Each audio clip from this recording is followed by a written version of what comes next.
Hello, welcome to the Hypernova No Bands and No Beers podcast. No band. Wow, the shade has been thrown. Everyone, the shade has been cast. I don't know. The bands and no beers. Oh, There's no bands and no beers here, everyone. Just to be formally informed. We just walked in from the fucking massage.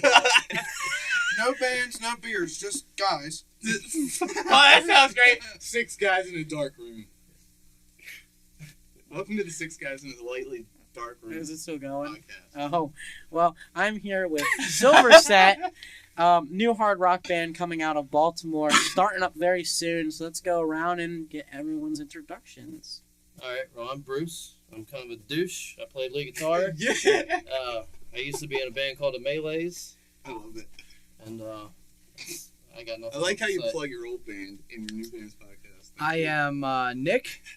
I play guitar and I sing vocals for Silverset. And you may have seen me in No Promises, but now I'm in Silverset. Here we got another band plug. My name's Randy. I play bass. I'm not going to plug my old band. Imagine that. Somebody that doesn't plug their old band. But anyway, I compete with Bruce in the biggest douche competition of Silverset, and I make noises at really low volumes. That way you can't tell how they sound.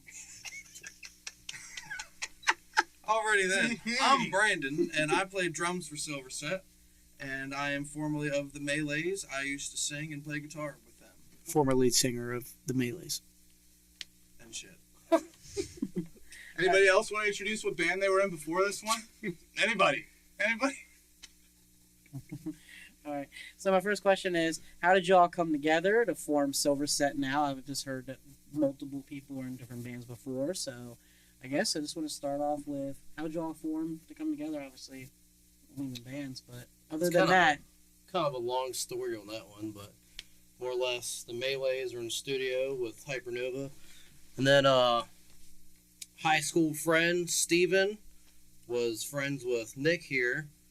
We were in the studio with Mike, and he informed me that No Promises broke up, yada yada. Fast forward, I contact Steven, and then Nick contacts me. Kind of same grade, different class kind of thing. Right, we all kind of just made full circle, and then kind of just here we are. So before you ask another question, I just want to know, like, how did you guys get to know Metz? Because Metz is a good friend of mine in the Army. We met him in middle school. Yeah, it was known middle him, school, actually. At least me. I've known him since 6th grade. Yeah, me, Brandon, and Metz were basically best friends in middle school. That was our clique. Yeah. So he hit me up and was like, hey, the Melees just broke up, and Bruce and Brandon are looking for a singer. And I was like, who the fuck is Bruce and Brandon? I was like, tell them I'm interested, I guess. And then the rest was like clockwork, man. I mean, we all met up, and then it kind of just all fell into place from there. And then we met Randy, and Randy kind of just fell into place from there. It was awesome. all right. More or less Yeah, in a they met me nutshell. like right after I broke up with my old band, which there won't be a hyperlink to down in the comments of this video. But yeah, I thought it was a 4-way orgy, but when I got there, they said I had to play bass. So. Yeah. You know, I don't want to live it down. All right. So then the next one I have is, what are you guys working on right now? So we got a lot of stuff we're working on right now, right? So if you don't already know, we got a lot of shows coming up in 2024. February 2nd, we're going to be at Zen West, which is right next door, if you're not familiar. February 17th, we're going to be at Morse Burgers in Catonsville, Maryland. I've never been there, but I heard it's a great venue. I'm going there on Saturday. Are you really? Oh, yeah. You can tell us how it is. Yeah, please tell me how it is. Come Because down on 17th, so that's cool. Yeah, hey, where's your ticket at, bro? I didn't know you guys were playing. But we got a lot of Yeah, covers. We got a lot of originals. I don't know when this is going to come out in comparison to the cover we just did, but we just did a cover with Mike. Go check out Hypernova Studios if you haven't already. He did a great cover with us with Little One by Highly Suspect. Please check that out. But we got a lot of cool stuff coming out in 2024. I'm not gonna lie, I thought that the cover you just did, I thought that was actually an original song. Wow. I'll take that as a huge compliment. That's great. It Because is on Highly the Suspect. radio. Highly Suspect is a great band. If you haven't heard It's of them, highly suspect. Let's just get that clear. Not us. Unfortunately, it's not us. Yeah. this podcast is sponsored in part by Fireball, Oh my god, no, it's not. reminding you to Fireball? turn up. We know we're not sponsored by it. Turn up. Nick, please stop eating the mic. For 1 second, let's pretend like it's not a penis. Oh my. So now this is going to be a 4-part answer question. So each one of you are going to have to answer this question separately because It's like a game y'all show in the y'all 70s. playing a game. Y'all playing a different band. Same band, but y'all play different instruments and stuff. So let's start with Bruce. This question is: who are your musical influences? Musical influences. Mhm. What side of the fucking cloud do we go to? I mean, Stevie Ray Vaughan is the roots, and we go all the way to Dimebag Darrell to like my tone and very loud fucking shit. Very loud fucking shit. And then the rhythmic part, I guess we get into, stems from Nirvana. Actually, quick little blooper. You just said that. I know. Right? That's how I actually learned how to play guitar, was from Brandon over here, over the phone. And we started a little Nirvana thing. So that's obviously stems from that. And then Guns N' Roses and Slash. Slash is probably the biggest stepping stone in my guitar playing, really. Other than that, I mean, I love everything. So That's cool. So I've talked about this a couple times. I think I talked about it with you on that podcast that you and I did together. I'm a really big Beatles fan. I don't know if I've told this band that because we just started like 3 or 4 months ago, but I say it every day. Yeah, like all the time. I'm a huge Beatles fan. My daughter's named Eleanor Rigby for the Beatles, obviously. Other than that, I mean, I have influences everywhere. And like them, kind of how we became a really tight band. I'm also very influenced by Nirvana and things like that. I would say the Foo Fighters are a bigger influence to me because I've listened to them more in my life than Nirvana. But being in this band in the last 3 or 4 months, I've really gotten and dissected into Nirvana and really like gotten into like why they became such a famous and popular band, and they're an incredible band, obviously. And then Blink-182. I mean, I'm sure you've heard that a bunch of times. I'm sure you heard that from Sean when you interviewed him.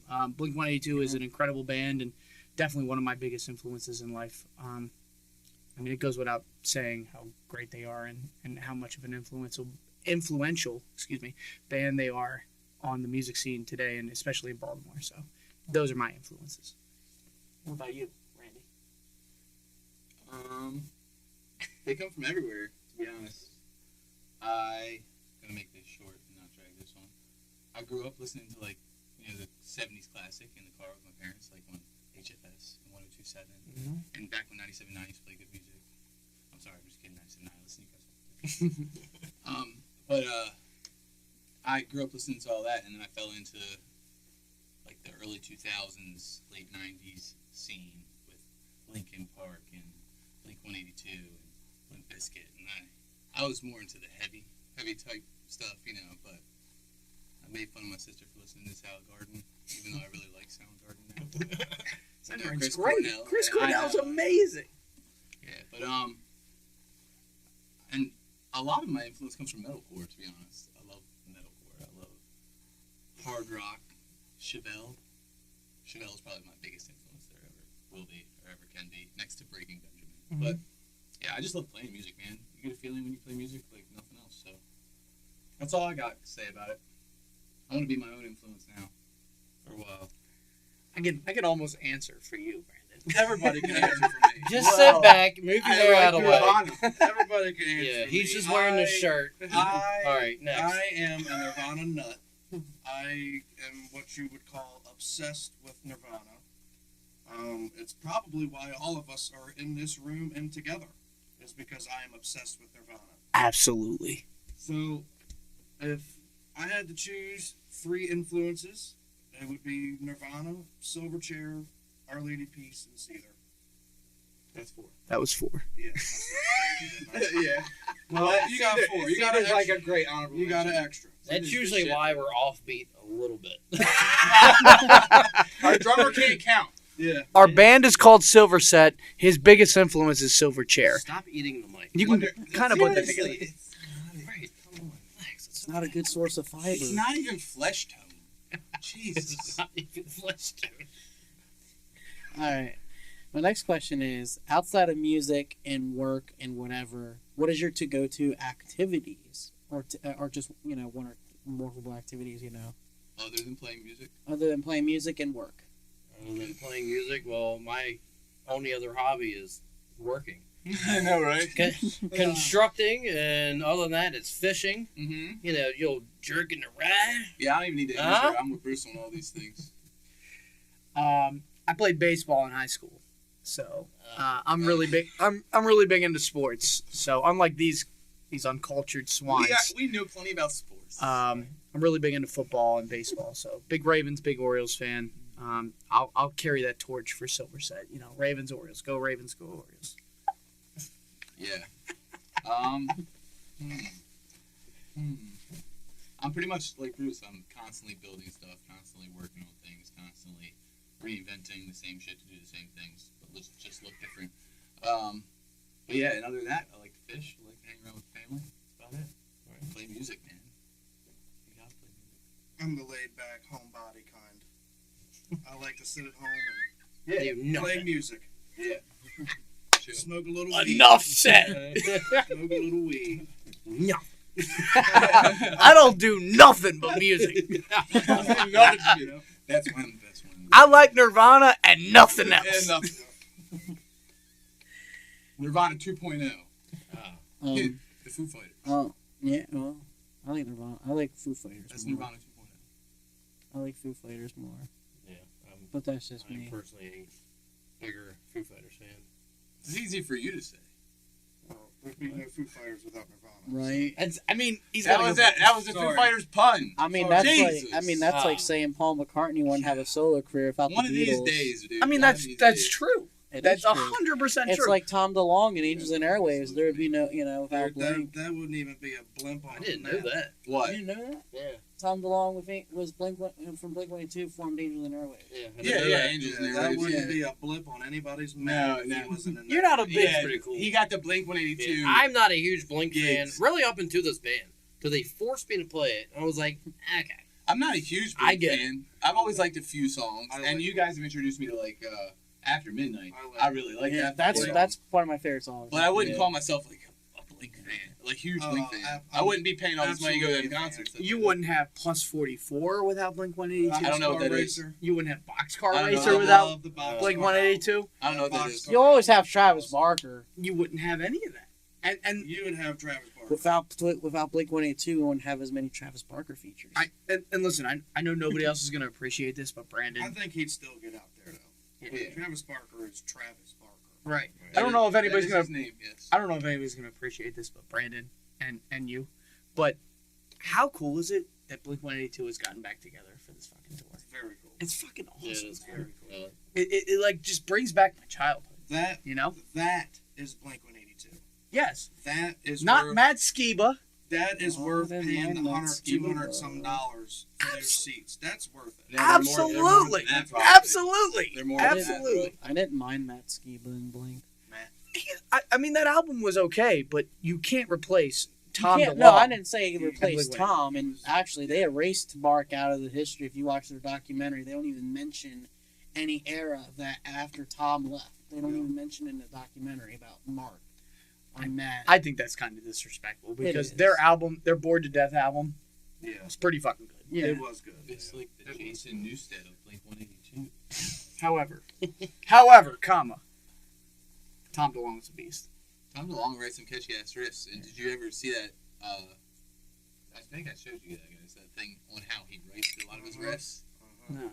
where he's keeping He's the majority of his fingers down the whole time. Yeah, isn't that He the writes Ernie? But he tries to write a rhythm and a lead part together. Yeah.